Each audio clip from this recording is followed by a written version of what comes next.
A stunt queen special, honey. 'Cause ain't nothing more interesting than someone else's business. Someone else's business. You know what? I'm gonna start the video off addressing the fact that you did this for a raise. You are a worthless shit sniffer. That's what you are, Jussie. You are a worthless shit sniffer. I can't think of anything more vile to call you. You're a low intelligence liar, I can tell you that too. Your mediocre ass really thought you deserved more. Honey, I haven't been making fun of your shitty little singing for no reason. You aren't that much. You aren't that gifted or talented. You are lacking, and you're lucky to be where you are. You, like Erica Mena, have no value to nature or to society. You have no value. You are a true, pointless being, a worthless wonder, a shit-sniffing moron, a punk-ass liar. Now, I would have called this an allegedly show, but right now we're dealing with facts. So, without further ado, it's time for a dramatic reading of the bond pro-offer. Defendant, Jussie Smollett, June 21st, 1982. He is 36. The charge, disorderly conduct, false police report, class 4, felony. The defendant, Jussie Smollett, is an actor and singer-songwriter who currently appears as a character on the Fox television show Empire, Jamal Lion. Lion. Defendant Smollett currently resides in an apartment in Chicago's Streeterville neighborhood. The people expect the evidence to show that on Tuesday, January 22nd, 2009, defendant Smollett received a written letter at the CineSpace Chicago Film Studio, which is a facility located on the southwest side of Chicago, where the Empire television show is filmed. The letter contained written threats directed towards defendant Smollett and contained a then unknown white powdery substance. The letter also contained cutout letters pieced together which stated, "Smollett Jussie, you will die, black F word," and the word MAGA was handwritten on the envelope where the return address is typically located. The powdery substance has since been determined to be crushed ibuprofen tablets. The letter also contained a drawing of a stick figure which appears to have a rope around the neck and a gun pointed at it. Law enforcement authorities were contacted and the letter was turned over to the Federal Bureau of Investigation, which is currently conducting a forensic analysis of the letter that we suspect Jussie Smollett sent himself. In January of 2019, and at all times relevant here too, defendant Smollett was close friends with an individual named Abel, who is 25 years old. Smollett and Abel initiated their friendship in the fall of 2017. During the course of this friendship, defendant Smollett and Abel socialized together, exercised together, as well as worked on Empire together. Within that working relationship, Abel was a stand-in character for Kai, who was the love interest of defendant Smollett's character on the Empire TV show. Additionally, text message between defendant Smollett and Abel revealed that Abel was a source of designer drugs for defendant Smollett. Oh, designer drugs. Ooh. A Poochie pill, Armani angel dust, Escada ecstasy, Dolce dope. Designer drugs. Designer.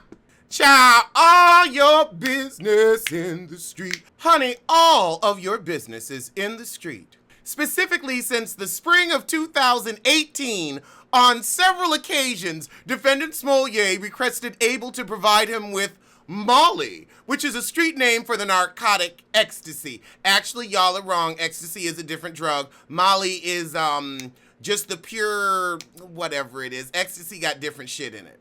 Google. What's the difference between Molly and ecstasy? On the website goscalis.columbia.edu, they say, Molly is generally sold in pure powder form, while ecstasy is usually sold in pill form. Molly is often considered the pure form of MDMA.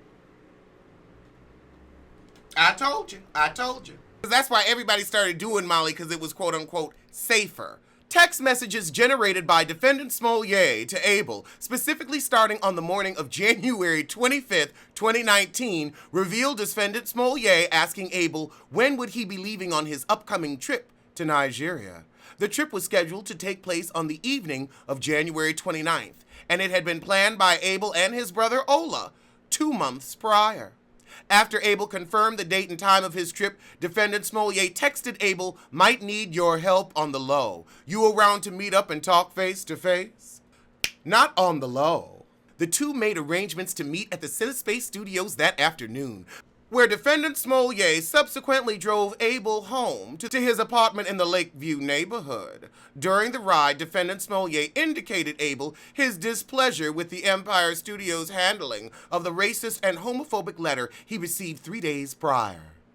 Honey, they sang with a boop boop, did-em, dad-em, what-em, chew. We're gonna turn our backs on you. Boop boop, did-em, dad-em, what-em, chew. We're gonna tell all of the truth. Boop, boop, did-em, dad-em, what-em, chew. I ain't going to jail for you. They sang like that. They sang like that, honey. I think they was on key with this singing. Oh, Lord, honey. I have always wanted to know about Jussie Smollett's business. Well, here it is. Long-term relationship, my ass. Oh, this document is juicy. I mean, I need a sandwich for this. What am I having for dinner? Let me get back on topic. Defendant Smollett then stated he wanted to stage an attack where Abel would appear to batter him. Defendant Smollett also suggested that Abel's older brother Ola assist him with the attack.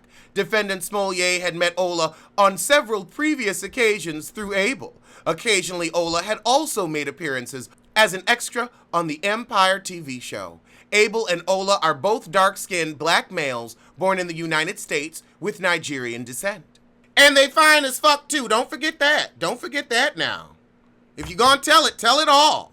When defendant Smollett and Abel reached Abel's apartment at approximately 5 p.m. on January 25th, 2019, Ola, who was then living with Abel, was summoned into defendant Smollett's vehicle. Once inside, Smollett asked Ola if he could trust him. Apparently not. Apparently not. You can trust me as far as you can throw me. You can trust me till the heat's on.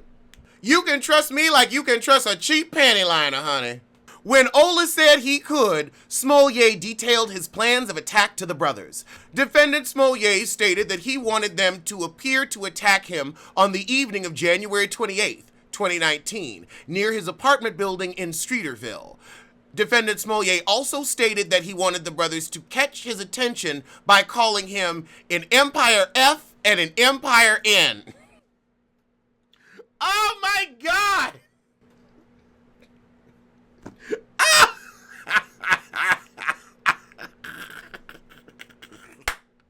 Oh my God! I'm sorry, that's funny.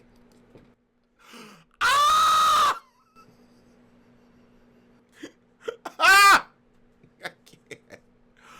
Oh God! Oh, this is priceless. Oh!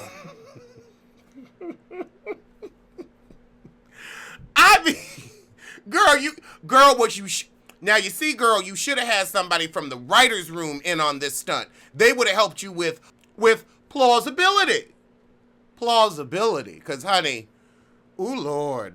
Defendant Smollett further detailed that he wanted Abel to attack him, but not hurt him too badly and give him a chance to appear to fight back. Defendant Smollett also included that he wanted Ola to place a rope around his neck, pour gasoline on him, and yell, "This is MAGA country." Girl, you could have burned up behind some bullshit. You don't be playing with gas. Well, your career burn up anyway. Oh my God. I mean, any hope you had, honey, this document right here, And you 36, so you too fucking old. Maybe if you were like 20. 16. We could be, oh, okay, you know, you young and stupid. You old and dumb. You ain't young and stupid. You You old and dumb.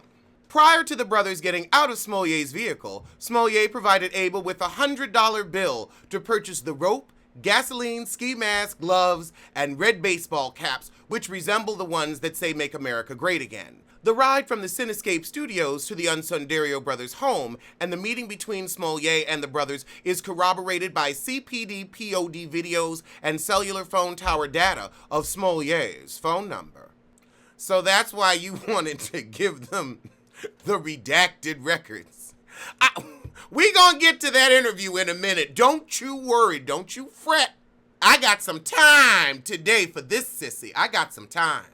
On the late morning of Sunday, January 27th, 2019, Smollett drove his vehicle back to the Lakeview neighborhood to pick up the brothers and show them the scene where he wanted the staged attack to take place. Smollett then drove the brothers down to the corner of the new street out in Chicago where the bullshit goes down. This was just outside of Smollett's apartment building. Further details were provided by Smollett, which included that the staged attack was to take place near the stairs on the southwest corner of New and North Water Streets at 10 p.m. the following night. Smollett directed the brothers' attention towards a surveillance camera on the corner, which he believed would capture the incident. Smollett also instructed the brothers not to bring their cell phones. Smollett directed the brothers' attention towards a surveillance camera on the corner, which he believed would capture the incident. There was a change in plan that bleach was going to be used rather than gasoline during the simulated attack. Smollett then drove the brothers home, providing them with a $3,500 personal check made payable to Abel, which was backdated January 23rd, 2019. 3,500? 3,500. Y'all cheap. Y'all cheap. I know y'all was giving that bussy away for free. On the morning of January 28th, the date of the planned incident, the brothers purchased clothing items at a local beauty supply and the rope at a nearby hardware store, the Crafty Beaver, using the $100 bill that Smollett had given them. These purchases were corroborated by video surveillance and a receipt, honey. You want to see the receipts that you paid $3,500 to have your ass fake attacked. I want to see the receipts. They got them, like Latifah. Abel also deposited Smollett's check the same day in his own bank account. Later that evening, the plan had changed and the time of the attack had been pushed back because Smollett's flight into O'Hare had been delayed by 4 hours. Smollett's plane eventually landed at O'Hare Airport at 12:30 a.m. on January 29th.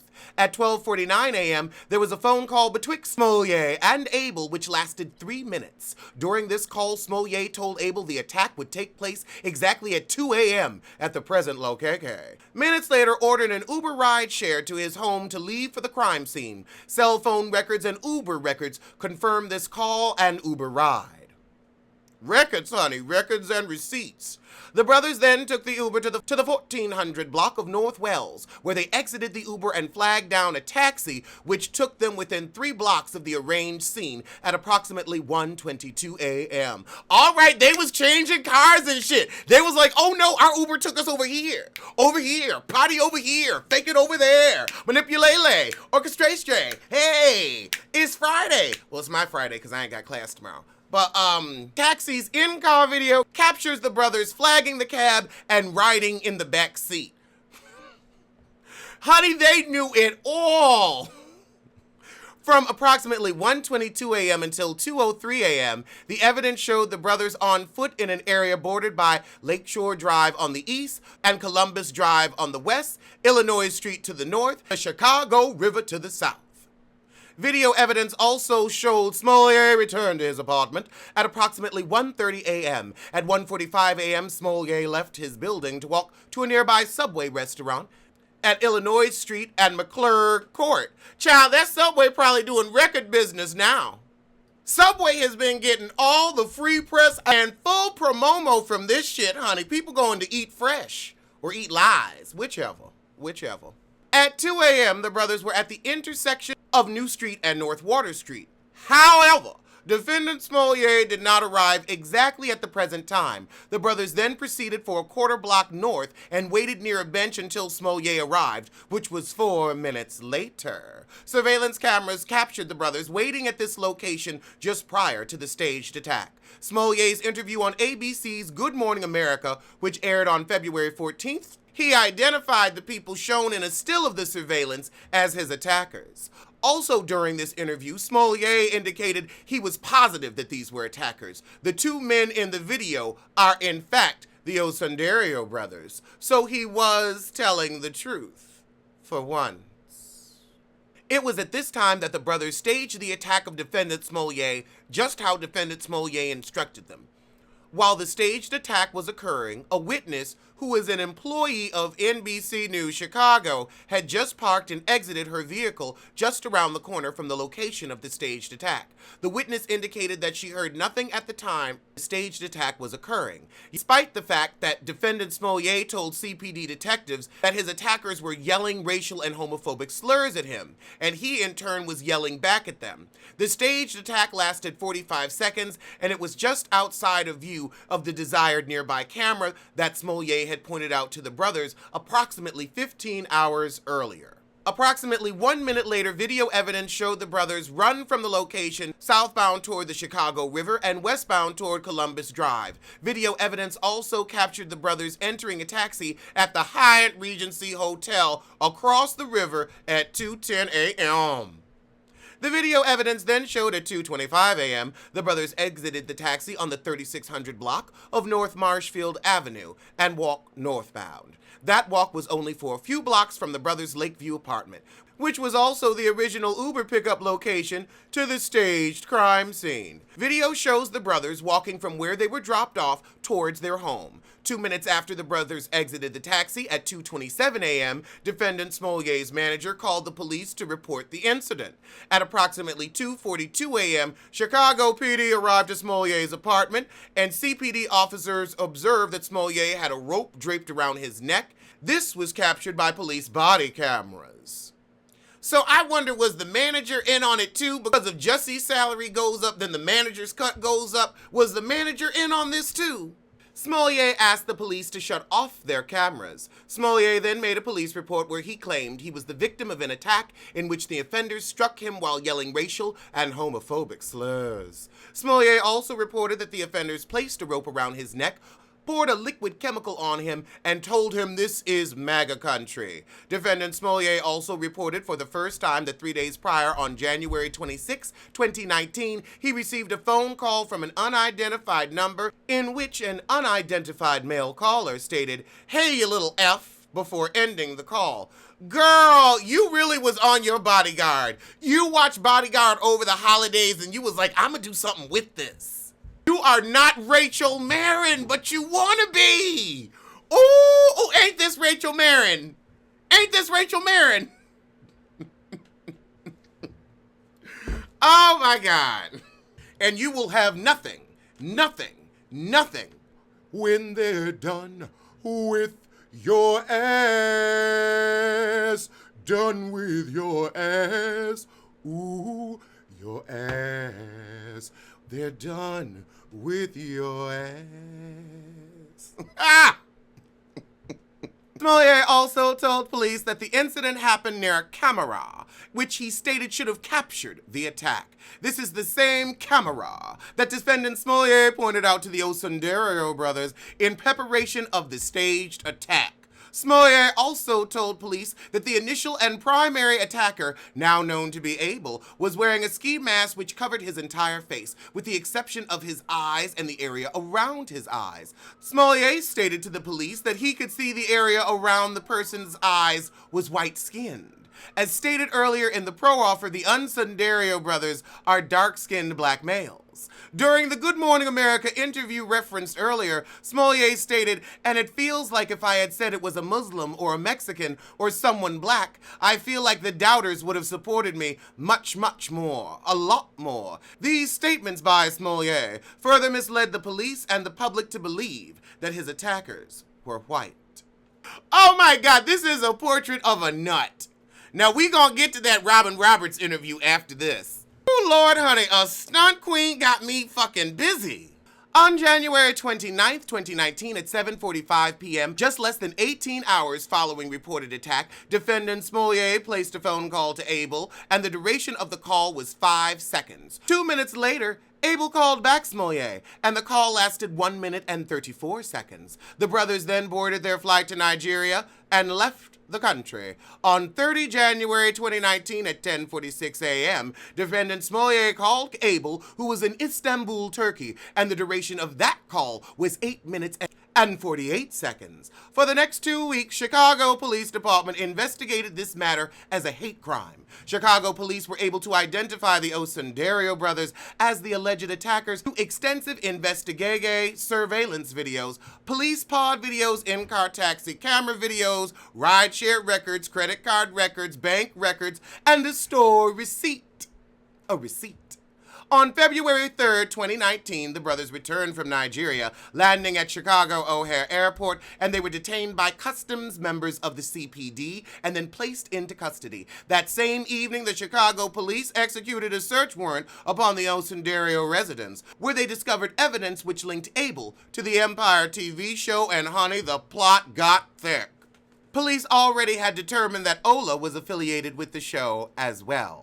Following their arrest and through consultation with their attorneys, the brothers agreed to cooperate in the investigation as more evidence such as text messages, phone records, social media records, bank records, and surveillance video were obtained by investigators. The investigation then shifted from a hate crime to a disorderly conduct investigation, and the Cook County State's Attorney's Office has approved charges of disorderly conduct against defendant Smollett at 6:10 p.m. February 20th. At 5 a.m. this morning, defendant Smollett was placed into custody at Chicago Police Headquarters.